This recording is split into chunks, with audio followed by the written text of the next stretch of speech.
E dando continuidade, nós estamos falando sobre depressão. Doutora, a depressão, assim como a maioria dos quadros clínicos, psiquiátricos, a depressão ela pode ser genética? Então, todo transtorno psiquiátrico ele é uma espécie de associação de vários fatores, né? Uma predisposição genética, um ambiente, né? E, de alguma forma, alguns traços do temperamento dessa pessoa que ela foi desenvolvendo, né? Então, já tem se preconizado que, por exemplo, o nível de escolaridade do paciente o protege, ou seja, os quadros às vezes são menos graves conforme o nível de escolaridade do paciente. Mas o que a gente tem trabalhado muito é que assim, a pessoa acaba, né, de alguma maneira, parece que existe uma variação entre as pessoas da capacidade dela de lidar melhor com o sofrimento que ela tem. Isso tem sido discutido por vários autores. Alguns pensam nisso como uma espécie de resiliência, né, que o paciente tem individualmente, seria uma espécie de capacidade que ele tem de viver uma situação de sofrimento e disso tirar algum proveito. Mas existem também algumas pessoas discutindo pensar na saúde, né? Então nós na medicina ficamos muito preconizando discutir a patogênese, como é que acontece, e existem alguns autores hoje discutindo a salutogênese, o que seria isso, como construir a saúde, né, dentro da relação do sujeito. Daí eu acredito muito nisso, né, na possibilidade que a arte tem de ajudar o paciente, né? Especificamente a música tem sido muito direcionada como uma ferramenta, né, de intervenção. Outras áreas como dança, como algumas práticas do Oriente, como a yoga, ou mesmo o uso da acupuntura, todas essas ferramentas a gente tem na nossa clínica. A gente buscou exatamente essas ferramentas que eu acabei de dizer para melhor qualificar o tipo de atendimento que a gente oferece aqui. Então a gente tem medicação sim, tem psicólogo sim, tem testes psicológicos se houver necessidade, tem grupos de psicoterapia, mas a gente também tem acupuntura, tem yoga, a gente tem intervenções com música, né, musicoterapia. Por quê? Porque a gente acredita que construir esta saúde, esse lado saudável na vida do paciente é muito importante, além especificamente dos medicamentos e do olhar que o psiquiatra tem para isso. É muito indicado essas terapias, né, doutora? Assim como a terapia com animais, né, sinoterapia, a ecoterapia. Então, existe mesmo, né, uma relação que as pessoas têm com os animais que é muito bonita, muito interessante. O que a gente sabe e tem notícia que os animais têm um tipo de relação potencializadora do lado saudável do indivíduo, né? Assim, você vê crianças e adolescentes que aprendem a cuidar a partir do cuidado com o seu pet, né? Com o seu bichinho, né? Que ela cuida. Então, existe isso sim, essas técnicas têm sido trabalhadas e acho que tem muitas evidências de melhora disso, né?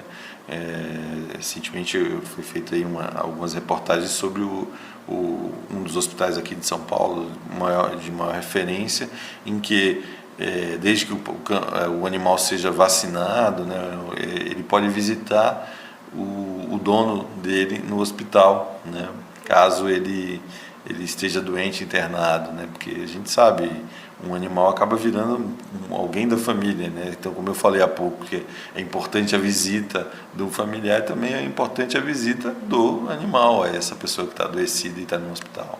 Doutor Sérgio, a depressão, ela pode causar algum tipo de invalidez ou improdutividade no trabalho? Sim, é um acometimento muito sério, né? Depressão algumas vezes, e isso pode levar a absenteísmo, né? A dificuldade de lidar bem com as tarefas do trabalho, isso causar transtornos de relacionamento com chefia, com os colegas. Isso tem que ser bastante cuidado, né?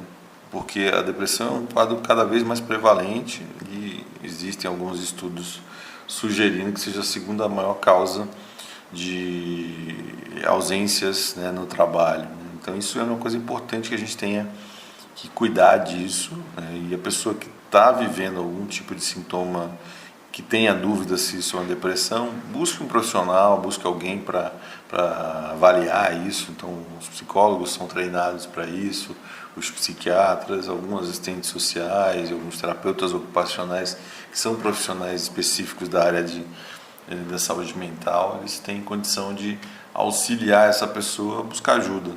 Muitas vezes é com o psiquiatra mesmo, e por isso que eu volto àquela história de diminuir o preconceito, as pessoas buscarem sim ajuda.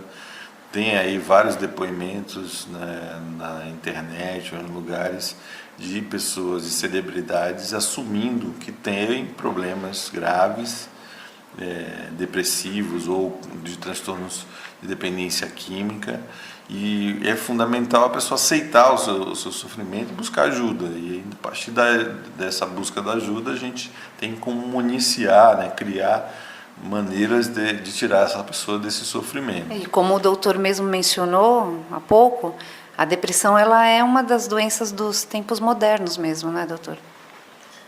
Então, eu acho que tem muito a ver com aquilo que eu estava falando da falta de relacionamento humano, né? Assim, acho que uma tendência a essa desumanização, a tecnologia, vai criando situações em que eu acho que a gente está muito ainda pouco preparado para lidar com isso. Então, talvez o aumento, né, da frequência desses quadros depressivos tenha muito a ver com como a gente ainda não está adaptado a isso, né, essa nova realidade. Mas isso é natural, né? Assim, acho que algumas patologias, alguns sofrimentos acabam acontecendo com a evolução da humanidade, né? Assim, por exemplo, né, a gente pode citar os transtornos alimentares, que parece que sempre houveram alguns casos na história da humanidade. Existem relatos de pessoas que emagreceram, que ficavam muito esquálidas, né, desnutridas, né. Existe até relato de pessoas famosas na história assim. E recentemente nós tivemos um aumento dos transtornos alimentares, e a gente não sabe muito bem se é o diagnóstico ou se tem a ver com essa ditadura da beleza, né, que foi criando um tipo específico de modelo, que é aquela moça praticamente sem curvas, né, absolutamente esquálida e emagrecida, né. Então a nossa cultura vai produzir, já produziu esse quadro, tem produzido bastante talvez a depressão, e isso faz parte da história da humanidade. Acho que mais adiante vai aparecer outros problemas. Acho que a gente negligencia muito, mas o alcoolismo é uma doença muito séria, muito grave, não só no nosso Brasil, mas em países no mundo, na Europa. O índice de alcoolismo é muito alto, e isso é uma coisa que a gente tem que estar muito atento, né? Porque nossa cultura também é muito conivente com o uso do álcool, né? Muito tempo a regulamentação em relação ao uso do álcool e direção, né, e direção de veículos, foi muito benevolente, né? As pessoas matavam, e ainda hoje é um pouco benevolente, né? Nós estamos buscando, tentando cada vez mais criar mecanismos de criminalizar as pessoas que fazem isso, né? Porque senão o indivíduo mata pessoas, isso é passar a mão na cabeça dele, ele volta a transgredir, a beber e dirigir, né?